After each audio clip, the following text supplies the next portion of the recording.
This is the village of Skopelevo, which is well, above Plovdiv, but a bit on the western side.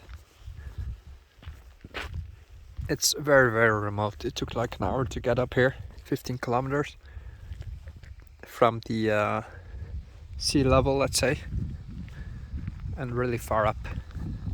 People are really surviving here, chopping wood. It's not an easy existence, especially in winter. And normally it is completely inaccessible. It's a very inhospitable terrain, rocky. The road gets covered with snow and ice, but now it's truly the exception. See down there in the back, I see one satellite dish, but all the older houses are completely abandoned. It's fascinating to see. Truly one of the wildest corners of the continent. Not wild in terms of dangerous, but back to basics, let's say. Now, this is Europe's last truly wild corner, where it is a struggle to survive. There's barely any work. Or let's just say there's no work. You're just scraping by, essentially, like this gentleman I just interviewed. And these are some of the purest, still most hardworking souls you'll meet. And it absolutely fascinates me. Just the whole contrast, the way the houses look, the way people can actually survive. I'm just blown away by such people and places. Truly.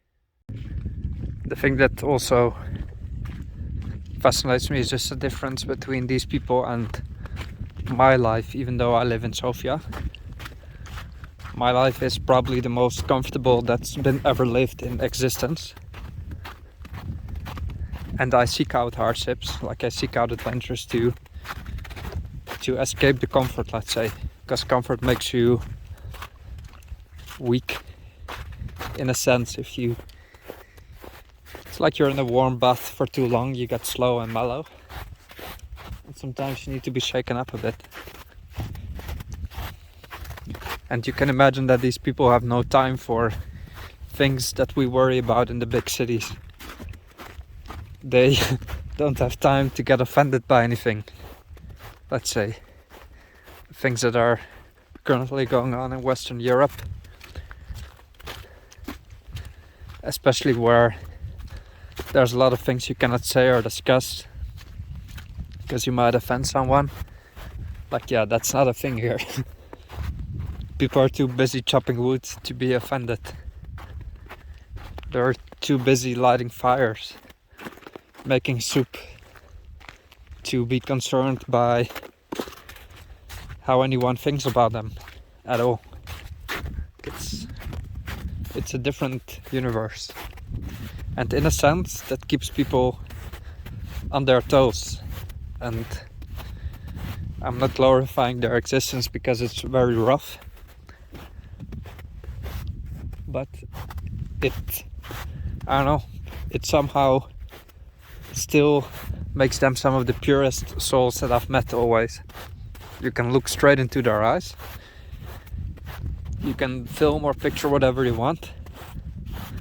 And there's not a single, I don't know, they're pure people. There's not a single thing that I don't admire about them, honestly.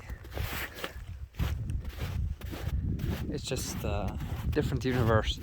And it's good to see it, honestly. Because also it's slowly disappearing in Bulgaria. Eventually such settlements, they cease to exist. Because life is just too hard and people move to the city. And these are, let's say, the last man standing. So it's worth it to pay a visit to Bulgaria, or at least to the wildest corners of Europe, and see what's going on. Because you see it disappearing with your own eyes. And people are also selling to the more modern existence. You can't blame them, but modern existence comes with its benefits and its downsides. the comforts are so great that we're civilized to death, as Chris Ryan says, who is one of my favorite podcasters. Haven't listened to him much lately, but civilized to death means we've become so civilized that we've lost the zest for life. And doesn't mean we need to work ourselves to death in some forest chopping wood or building houses of stone. But at least seek out discomfort sometimes, or at least talk to people who suffer through it and see what you can learn from them, for example. Here's another remote settlement down there. It doesn't have a name on the map because it's probably abandoned except for just a few people.